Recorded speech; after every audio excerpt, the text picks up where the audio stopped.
வாழ்க்கையினுடைய வெற்றியே அகத்திலே வெற்றி, இகத்திலே வெற்றி, பரத்திலே வெற்றி, உள்ளுள்ளும் புறத்துலும் வெற்றி.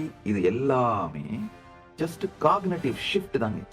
நாம் எவ்வாறு வாழ்க்கையை பார்க்கின்றோமோ அது வேறொரு கோணத்திலே மலர்ந்தால், அதாவது வாழ்க்கையை பற்றிய தெளிந்த பார்வை மலருமானால், வெறும் எளிமையான சாதாரண புரிதல், ஸ்ரத்தையோடு கூடிய புரிதலாலேயே பரமானுபூதியை அடைந்து விட முடியும். நம்முடைய சனாதன இந்து தர்மத்திலங்கயா வேதங்களும் உபனிஷதங்களும் ஸ்ரவண மனன நிதித்தியாசனம் என்கின்ற 3 படிகளைத்தான் வலியுறுத்துகின்றன. ஸ்ரவணம் என்றால் ஒரு ஞான குருவிடமிருந்து இந்த பரமசத்தியங்களை கேட்டல், கேட்ட பிறகு அதை தியானித்தல், மனனம் செய்தல்.